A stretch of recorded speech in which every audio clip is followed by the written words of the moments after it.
ಜೈಲಿಗೆ ಜನಾರ್ದನ ಈ ವಿಶೇಷ ನೇರ ಪ್ರಸಾರಕ್ಕೆ ನಿಮಗೆಲ್ಲ ಸ್ವಾಗತ. ಇದೀಗ ಬಂದ ಈ ಸುದ್ದಿಯನ್ನು ನೋಡೋಣ. ಜನಾರ್ದನ್ ರೆಡ್ಡಿ ಅವರ ಮನೆಯಲ್ಲಿ ಚಿನ್ನಾಭರಣಗಳ ಖಜಾನೆ ಪತ್ತೆಯಾಗಿರುವ ಸುದ್ದಿ ಬಂದಿದೆ.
ಇದೀಗ ಬಂದ ಈ ಸುದ್ದಿಯನ್ನು ಗಮನಿಸಿದರೆ 30 ಕೆಜಿಗೂ ಹೆಚ್ಚು ಚಿನ್ನಾಭರಣಗಳು ಜನಾರ್ದನ್ ರೆಡ್ಡಿ ಅವರ ಮನೆಯಲ್ಲಿ ಪತ್ತೆಯಾಗಿದ್ವು.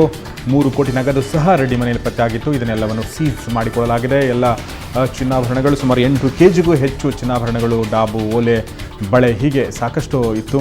ಸೊ ಚಿನ್ನಾಭರಣಗಳು ಗಣಿಯೇ ಪತ್ತೆಯಾಗಿದೆ ಅಂತ ಹೇಳ್ಬೋದು. ಈ ಬಗ್ಗೆ ಹೆಚ್ಚಿನ ಮಾಹಿತಿ ನೀಡಲು ನಮ್ಮ ಬಳ್ಳಾರಿ ಪ್ರತಿನಿಧಿ ನರಸಿಂಹಮೂರ್ತಿ ಈಗ ನಮ್ಮೊಂದಿಗೆ ಸಂಪರ್ಕದಲ್ಲಿದ್ದಾರೆ. ಹಾಗಾದರೆ ಬನ್ನಿ ಅವ್ರ ಜೊತೆಗೆ ಮಾತಾಡೋಣ. ಸೊ ನರಸಿಂಹಮೂರ್ತಿ, ಜನಾರ್ದನ್ ರೆಡ್ಡಿ ಶ್ರೀಮಂತರು ಅಂತ ಎಲ್ಲರಿಗೂ ಗೊತ್ತಿರುವಂಥದ್ದು, ಆದರೆ ಈ ಥರದ ಶ್ರೀಮಂತಿಕೆ ಬಹುಶಃ ಗೊತ್ತಿರಲಿಲ್ಲ ಅನ್ಸುತ್ತೆ. ಹೆಚ್ಚಿನ ಮಾಹಿತಿ ಏನಿದೆ ಈ ಬಗ್ಗೆ? ಗೌರೀಶ್, ಒಟ್ಟಾರೆ ಹೇಳಬೇಕು ಅಂತಂದ್ರೆ ಇಲ್ಲಿ ಇವರ ಮನೆಯಲ್ಲಿ ಒಂದು ನೀವು ಹೇಳಿದಾಗೆ ದೊಡ್ಡ ಖಜಾನೆ ಇದೆ ಅಂತ ಅನ್ನೋಷ್ಟು ಮಟ್ಟಿಗೆ ಬಂಗಾರ ಪತ್ತೆಯಾಗಿದೆ. 30 ಕೆಜಿ ಬಂಗಾರ ಅಂತ ಹೇಳಾಗ್ತಾ ಇದೆ. ಆದ್ರೆ ಇನ್ನೂ ವೆರಿಫಿಕೇಶನ್ ಮಾಡೋದು ಇನ್ನೂ ಮುಂದುವರಿದೆ. ಇನ್ನೂ ಹೆಚ್ಚಿನ ಸಿಗುವ ನಿರೀಕ್ಷೆ ಕೂಡ ಇವ್ರ ಮನೆಯಲ್ಲಿದೆ. ಮತ್ತು ಬೆಳಗ್ಗೆ 3 ಕೋಟಿ ರೂಪಾಯಿ ನಗದು ಹಣ ಸಿಕ್ಕಿತ್ತು.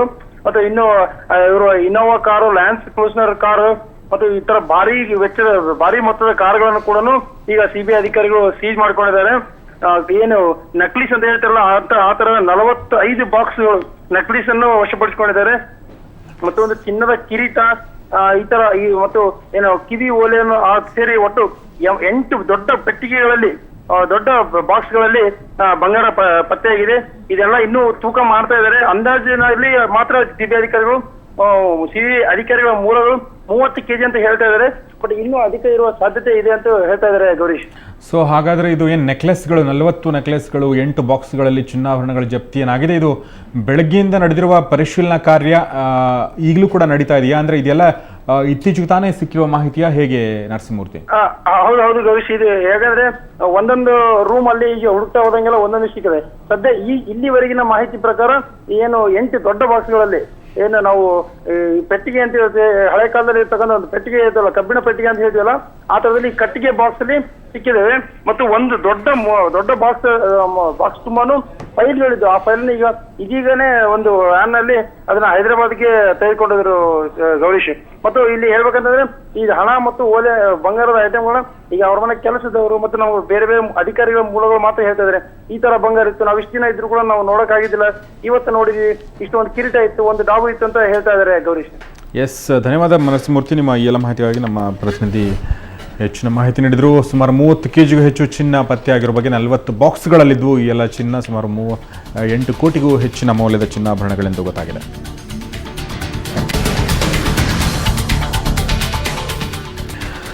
ಇನ್ನು ಬೆಳಗ್ಗೆಯಿಂದ ನಡೆದ ಬೆಳವಣಿಗೆಗಳು ನೋಡೋಣ. ಇವತ್ತು ಬೆಳಗ್ಗೆ ಜನಾರ್ದನ್ ರೆಡ್ಡಿ ಬಂಧನ ಆಗುತ್ತಿದ್ದಂತೆ ಗಡಿನಾಡು, ಬಳ್ಳಾರಿ ಗಡಗಡ ನಡುಗ್ತು ಒಂದ್ಸಲ. ಅಲ್ಲಿಂದ ಈ ಕ್ಷಣದವರೆಗೆ ಏನಾಯಿತು ಬನ್ನಿ ನೋಡೋಣ.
ಇಂದು ಬೆಳಗಿನ ಜಾವ 4 ಗಂಟೆಯಿಂದ ಈವರೆಗೆ ಆದ ಬೆಳವಣಿಗೆಗಳನ್ನ ನೋಡಿದ್ರಿ. ಇನ್ನು ಜನಾರ್ದನ್ ರೆಡ್ಡಿ ಬಂಧನದ ಹಿಂದೆ ಕೇಂದ್ರದ ಕೈವಾಡ ಇದೆ ಎಂದು ಬಿಜೆಪಿ ನಾಯಕರು ಆರೋಪಿಸಿದ್ದಾರೆ. ಆದರೆ ಬಂಧನದಿಂದ ರೆಡ್ಡಿಗಳ ಬಣ್ಣ ಬಯಲಾಗಿದೆ ಎಂದು ಕಾಂಗ್ರೆಸ್ ಆರೋಪಿಸಿದೆ. ಬನ್ನಿ ನಾಯಕರ ಈ ಬೆಳವಣಿಗೆ ಬಗ್ಗೆ ನಾಯಕರ ವಿಭಿನ್ನ ಪ್ರತಿಕ್ರಿಯೆಗಳು ಹೇಗಿವೆ ನೋಡೋಣ. ಇವತ್ತು ಆರೋಪಗಳು ಬಂದ ತಕ್ಷಣ ಯಾರನ್ನಾದರೂ ಒಬ್ಬರನ್ನು ಅಪರಾಧಿ ಅಂತ ಹೇಳುವಂಥ ತೀರ್ಮಾನಕ್ಕೆ ಬರಲಿಕ್ಕೆ ಸಾಧ್ಯ ಆಗೋದಿಲ್ಲ. ಎಲ್ಲಕ್ಕೂ ಕೂಡ ಒಂದು ರೀತಿಯಲ್ಲಿ ಕಾನೂನು ಏನು ಕ್ರಮ ಕೈಗೊಳ್ಳುತ್ತದೆ ಅದು ಮುಂದಿನ ದಿನಗಳಲ್ಲಿ ನಡೆಯುತ್ತೆ. ಖಂಡಿತವಾಗಿಯೂ ಸಮರ್ಥನೆ ಮಾಡಿಕೊಳ್ಳಲ್ಲ. ಸಮರ್ಥನೆ ಮಾಡಿಕೊಳ್ಳುವಂಥ ಪ್ರಯತ್ನಗಳನ್ನು ನಾವು ಮಾಡಬೇಕು ಅಂತ ಹೇಳುವಂಥ ಇರಾದೆ ಕೂಡ ನಮ್ಮಲ್ಲಿಲ್ಲ. CBI ಬಗ್ಗೆ ನಾವು ವಿಶ್ವಾಸ ಇಲ್ಲ. ಅವರು ಅದನ್ನು ಮಿಸ್ಯೂಸ್ ಮಾಡ್ಕೊತಾ ಇದ್ದಾರೆ ಅಂತಲೇ ನಾವು CBIಗೆ ಭಾರತೀಯ ಜನತಾ ಪಾರ್ಟಿ ಸರ್ಕಾರ ಎಲ್ಲೆಲ್ಲಿದೆ ಅದನ್ನು ನಾವು ವಹಿಸ್ತಾ ಇಲ್ಲ. ಜನಾರ್ದನ್ ರೆಡ್ಡಿ ಅವರು ಇಂಥ ತನಿಖೆಗಳನ್ನು ಎದುರಿಸಿ ಹೊರಬರ್ತಾರೆ ಅನ್ನೋ ವಿಶ್ವಾಸ ನನಗಿದೆ. ಸೊ ಇನ್ನೂ ಪ್ರಾರಂಭಿಕ ಹಂತ ಇದು, ನೋಡೋಣ ಏನೇನಾಗುತ್ತೆ ಅಂತೇಳಿ. 2009 ಆದಂಥ ಕೇಸನ್ನ ತಾವೇನೊಂದು ಚಾರ್ಜ್ ಶೀಟ್ ಅನ್ನು ಕೊಟ್ಟಿದ್ರೆ, ಇವತ್ತು ಒಂದು ನೋಟಿಸ್ ಕೊಟ್ಟಿದ್ದೀರಾ, ಒಂದು ಸಮನ್ಸ್ ಕೊಟ್ಟಿದ್ರೆ, ತಾವು ನೇರವಾಗಿ ಬಂದು ಮನೆಯಲ್ಲಿ ನುಗ್ಗಿದ್ರೆ ಅಲ್ಲಿ ಪರಿಸ್ಥಿತಿ ಯಾವ ರೀತಿ ಇರ್ತದೆ. ಆದ್ರೆ ಮಕ್ಕಳು ನನ್ನ ಮಗಳು ಶಾಲೆಗೆ ಹೋಗಂತ ಒಂದು ಬ್ಯಾಗ್ ಅನ್ನು ಚೆಕ್ ಮಾಡ್ತಾಳೆ ಅಂದ್ರೆಗಿನ ನನ್ನ ಮಗಳು ಅಳ್ತಾಳೆ. ಇವತ್ತು ಏನ್ ಡ್ಯಾಡಿ ನಮ್ಮ ಪರಿಸ್ಥಿತಿ ಯಾಕೆ ಹಿಂಗಾಗ್ತಾ ಇದೆ. ಏನು ಸೆಂಟ್ರಲ್ ಬ್ಯೂರೋ ಆಫ್ ಇನ್ವೆಸ್ಟಿಗೇಷನ್ ಅನ್ನು ಅದು ಕಾಂಗ್ರೆಸ್ ಬ್ಯೂರೋ ಆಫ್ ಇನ್ವೆಸ್ಟಿಗೇಷನ್ ಆಗಿ ಪರಿವರ್ತನೆ ಮಾಡಿದೆ. ಕಾನೂನಿನ ಮುಖಾಂತರ ಜನಾರ್ದನ್ ರೆಡ್ಡಿ ಅವರು ಹೋರಾಟವನ್ನು ನಡೆಸ್ತಾರೆ. ಅದ್ರ ಮುಖಾಂತರ ನ್ಯಾಯ ಅನ್ಯಾಯ ಹೊರಗೆ ಬರೋದಿದೆ. CBI ಅಂದರೆ ಕೇಂದ್ರ ಸರ್ಕಾರದ ಒಂದು ಏಜೆಂಟ್ ಆಗಿ ಕೆಲಸ ಮಾಡ್ತಾ ಇದೆ ಅನ್ನುವಂಥದ್ದು ಈ ಒಳಗಾಗಿ ಬಹುತೇಕ ಭಾಳಷ್ಟು ಪ್ರಕರಣಗಳಿಗೆ ಕಂಡು ಬಂದಿದೆ. ಅದೇ ರೀತಿ ಬಹುಶಃ ಈ ರೀತಿ ಒಂದು ದಾಳಿ ಮಾಡ್ತಾ ಇರೋದು ನೋಡಿದರೆ ಇದರ ರಾಜಕೀಯ ಹಿನ್ನೆಲೆ, ರಾಜಕೀಯ ಪ್ರೇರಿತವಾಗಿ ಇದು ದಾಳಿ ನಡೀತಾ ಇದೆ ಅಂತ ಅನಿಸ್ತದೆ. ಕೆಲವು ದಿವಸಗಳಲ್ಲಿ ನಿಜಾಂಶ ಹೊರಗೆ ಬರ್ತದೆ. CBI ತನಿಖೆ ಯಾವುದೇ ವಿಚಾರದಲ್ಲಿ ಯಾವ ವಿಚಾರದಲ್ಲಿ ಅರೆಸ್ಟ್ ಮಾಡಿದ ಹೊರೆ ಆಗಲಿಲ್ಲ. CBI ತನಿಖೆ ಹೊರಗೆ ಬಂದ ಮೇಲೆ ಯಾವ ಕಾರಣಕ್ಕಾಗಿ ಅರೆಸ್ಟ್ ಮಾಡಿದ್ರು ಅಂತೇಳಿ ಪತ್ರಿಕೆಗಳ ಮುಂದೆ ಹೇಳ್ತೇನೆ. ಒಬ್ಬ ವ್ಯಕ್ತಿ ರಾಜಕಾರಣದ ಮೇಲೆ ಯಾವುದೇ ರೀತಿಯ ಪ್ರಭಾವ ಬೀರೋದಿಲ್ಲ. ಕಾಂಗ್ರೆಸ್ ಯಾವಾಗ ಕೇಂದ್ರದಲ್ಲಿ ಆಡಳಿತ ನಡೆಸ್ತಾ ಇದೆ ಆ ಎಲ್ಲ ಸಂದರ್ಭದಲ್ಲಿ CBIಯನ್ನು ತನ್ನ ರಾಜಕೀಯ ದಾಳವನ್ನಾಗಿ ಉಪಯೋಗಿಸ್ಕೊಂಡಿರ್ತಕ್ಕಂಥದ್ದು ಜಗಜ್ಜನಿತವಾಗಿರ್ತಕ್ಕಂಥ ಸತ್ಯ. ಹಾಗಾಗಿ ಈ ವಿಷಯದಲ್ಲೂ ಕೂಡ CBIಯನ್ನು ತನ್ನ ರಾಜಕೀಯವಾಗಿ ದಾಳವಾಗಿ ಮಾಡಿಕೊಳ್ತಾ ಇದೆ. ನೇರ ಹೊಣೆ ಭಾರತೀಯ ಜನತಾ ಪಾರ್ಟಿ ಆಗಬೇಕು. ಅದಕ್ಕಾಗಿ ನಾನು I demand the resignation of the chief minister, let him dissolve the assembly. ಯಾಕೆಂದರೆ ಒಬ್ಬರಲ್ಲ, ಇವತ್ತು ಕಟಾ ಸುಬ್ರಹ್ಮಣ್ಯ ನಾಯ್ಡು ಜೈಲಿನಲ್ಲಿದ್ದಾರೆ. ಯಡಿಯೂರಪ್ಪನವ್ರ ಮೇಲೆ ಘೋರವಾದ ಆಪಾದನೆ ಇದೆ, ಅವರು ಕೂಡ ಜೈಲಿಗೆ ಹೋಗ್ತಕ್ಕಂಥ ಸಂದರ್ಭ ಇದೆ. ಇದು ಆಂಧ್ರ ಪ್ರದೇಶದಲ್ಲಿರುವಂಥ ವಿಷಯಕ್ಕೆ ಸಂಬಂಧಿಸಿ ಅಂತ ನಡೆದಿರುವ ಘಟನೆ ಅಂತ ಪತ್ರಿಕೆಯಲ್ಲಿ ಬರ್ತಾ ಇದೆ ಮತ್ತು ಟಿವಿಯಲ್ಲಿ ಬರ್ತಾ ಇದೆ. ಹೀಗಿರೋದ್ರಿಂದ ಇಲ್ಲಿ ಯಾವುದೋ ಘಟನೆ ಅಲ್ಲ. ಹೀಗಾಗಿ ನಮ್ಗೆ ಅದು ಇಲ್ಲ, ಅದಕ್ಕಿಂತ ಯಾವ್ದು ಪರಿಣಾಮ ಬೀರೋದು. ಇವತ್ತು ಈ ಗಣಿ ಹಗರಣ ದೇಶವ್ಯಾಪ್ತಿ ಇವತ್ತು ಹಮ್ಮಿಕೊಂಡಿದೆ. ಈ ಗಣಿ ಹಗರಣದಲ್ಲಿ ಒಂದು ವಿಶೇಷವಾದಂಥ ಸುಪ್ರೀಂ ಕೋರ್ಟ್ಗಳು ತನ್ನದೇ ಆದ ರೀತಿಯಲ್ಲಿ ಆದೇಶಗಳು ಮಾಡ್ತಾ ಇದೆ. ರಾಜಕಾರಣ ನಿಂತು ನೀರಲ್ಲ. ರಾಜಕಾರಣದಲ್ಲಿ ದಿನ ಬದಲಾವಣೆಗಳು ಕಾಣ್ತೀವಿ. ಆ ರೀತಿ ಬದಲಾವಣೆಗಳು ಕಾಣ್ತಾ ಇದ್ವಿ. ಅದೇನು ಹೊಸದಲ್ಲ. ಇನ್ನೊಬ್ಬರ ಬೆಳವಣಿಗೆಯನ್ನು ಸಹಿಸ್ತಾ ಇರ್ತಕ್ಕಂಥ ವ್ಯವಸ್ಥೆಯಿಂದ ಕೆಲವಾರು ಸಂದರ್ಭದಲ್ಲಿ ಆಗ್ತಕ್ಕಂಥ ಘಟನಾವಳಿಗಳು ನಮ್ಮ ಕಣ್ಮುಂದೆ ಇರೋದ್ರಿಂದ ಏನಿವತ್ತು ಜನಾರ್ದನ್ ರೆಡ್ಡಿ ನಮ್ಮ ಸ್ನೇಹಿತರನ್ನ ಇದು ಆಂಧ್ರ ಪ್ರದೇಶದ ಸರ್ಕಾರದ ಅಣಿತಿ ಮೇರೆಗೆ ಲಾಡ್ ಸಹೋದರ ಬಂಧನ ಕೂಡ ಅಷ್ಟೇ ಅವಶ್ಯಕತೆ ಇದೆ. ಯಾಕಂದರೆ ಸಾಕಷ್ಟು ಲೂಟಿಯಾಗಿದೆ, ಅವ್ರ ಕಡೆ ಅಂತಲೂ ವಿಪರೀತ ಲೂಟಿಯಾಗಿದೆ, ಕರ್ನಾಟಕದಲ್ಲಿನೆಲ್ಲ ಲೂಟಿಯಾಗಿದೆ. ಅದು ಎಲ್ರಿಗೂ ಕೂಡ ಗೊತ್ತಿರುವಂಥ ವಿಚಾರ. ಈಗ ಒಂದು ವೇಳೆ ರೆಡ್ಡಿ ಸಹೋದರರು ಬಂಧನ ಆಗಬೇಕಾದ್ರೆ ಲಾಡ್ ಸಹೋದರನ ಯಾಕೆ ಉಳಿಸ್ಬೇಕು? ಆಂಧ್ರ ಗೌರ್ಮೆಂಟ್ನವರು ಇವತ್ತು ತನಿಖೆಗೆ ಏನದಲ್ಲ ಆದೇಶ ಮಾಡಿದಂಥ ಒಂದು ಇದು ಇದೆ. ಹಾಗಾಗಿ ಇವತ್ತು ಅವ್ರಿಗೆ ಯಾವ ರೀತಿಯಿಂದ ದಾಖಲೆ ಸಿಕ್ಕಿದೆ ಅದ್ರ ಮೇಲೆ ಏನದಲ್ಲ ಅವರು ಇದು ಮಾಡಿದ್ದಾರೆ. ಸೊ ಈಗ ಚಿಕ್ಕದೊಂದು ಬ್ರೇಕ್ ನಂತರ ಈ ಸುದ್ದಿ ಮತ್ತು ಚರ್ಚೆ ಎಲ್ಲವೂ ಮುಂದುವರಿಯುತ್ತೆ.